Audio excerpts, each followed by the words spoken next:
युवाओं में देखने को मिलता है, इतना टैलेंट पहले कभी नहीं था। और मैं ये सिर्फ आपका दिल रखने के लिए नहीं कह रहा, मैं दिल से इस बात को फील करता हूँ। आज के इस दौर में 98 to 100% मार्क्स कई स्टूडेंट आराम से ले आते हैं, और अगर कोई 98% और 100% मार्क्स ला रहा है तो किसी को कोई हैरानी नहीं होती। और हमारे दौर में सब सब्जेक्ट के मिलाकर भी कई बच्चों के 100 पूरे नहीं हो रहे थे। तो ये बात तो बिल्कुल तय है कि आज की पीढ़ी में टैलेंट की कोई कमी नहीं है। लेकिन कहानी में ट्विस्ट कब आता है जानते हैं?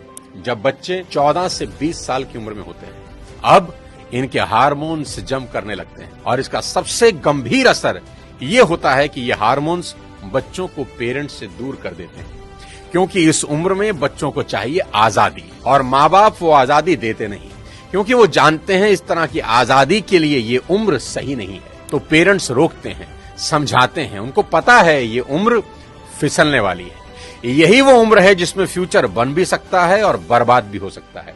अब यहां बच्चों को लगता है कि यही दो लोग मेरे दुश्मन हैं। यहां बच्चे अब माँ बाप से झूठ बोलना शुरू कर देते हैं, चीजें छुपाना शुरू कर देते हैं। बच्चों को अब दोस्तों के साथ रहने में ज्यादा मजा आने लगता है, अपने ही माँ बाप अब दुश्मन दिखाई पड़ने लगते हैं। अगर किसी बात पर माँ बाप डांट दें तो आजकल के बच्चों का एक फेवरेट डायलॉग है, आवर पेरेंट्स आर आउटडेटेड। पापा आप सठिया गए हो। और अगर बच्चे ऐसा कर रहे हैं तो मुझे इसमें कोई हैरानी की बात नजर नहीं आती। ये नेचुरल है, सभी करते हैं। 25-30 साल पहले हम भी यही करते थे, और आज के कोई 25-30 साल के बाद इनके बच्चे भी ठीक इसी इंटेंसिटी से ऐसा ही करेंगे।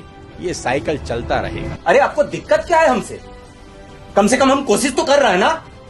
बाकी मोहल्ले के लौंडों के जैसे सड़क पे आवारागर्दी तो नहीं कर रहा है, लंठाई तो नहीं कर रहा है। पढ़ाई पे ध्यान दिए होते हैं तो अरे नहीं गया ध्यान पढ़ाई पे। एक और कहानी जो इस उम्र में होती है वो ये कि बच्चे अपने पेरेंट्स से अब नफरत करते हैं और दूसरे पेरेंट की बात खुशी खुशी सुन लेते हैं। यहाँ अपना ही एग्जाम्पल देता हूँ। आज बहुत लोग मेरी बात सुनते हैं और मानते हैं, दूर दूर से कंसल्टेशन लेने आते हैं, पर मेरी अपनी बेटी को समझाने में मेरे पसीने निकल जाते हैं। कपिल शर्मा के शो में आमिर खान का भी यही प्रॉब्लम है, जो उन्होंने बताया कि सभी स्टार्स के बच्चे अपने करियर की सलाह मुझसे लेने आते हैं, पर मेरे अपने बच्चे मेरी बात नहीं सुनते।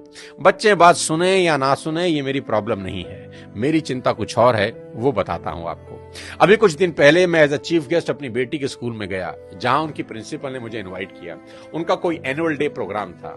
मैंने वहां भी यही कहा कि मेरी चिंता बच्चों की परसेंटेज को लेकर कुछ ज्यादा नहीं है, क्योंकि पिछले 20 साल में कोई 200 से ज्यादा कॉर्पोरेट्स को मैं ट्रेन कर चुका हूं, और मैं जानता हूं कि स्कूल और कॉलेज में पढ़ाई जाने वाली 90% बातें जिंदगी में कहीं काम नहीं आती, और 90% बातें जो जिंदगी में काम आती हैं वो स्कूल और कॉलेज में पढ़ाई ही नहीं जाती। मुझे तो याद ही नहीं कि कब sine theta upon cos theta is equal to tan theta मैंने अपनी जिंदगी में कहीं इंप्लीमेंट किया।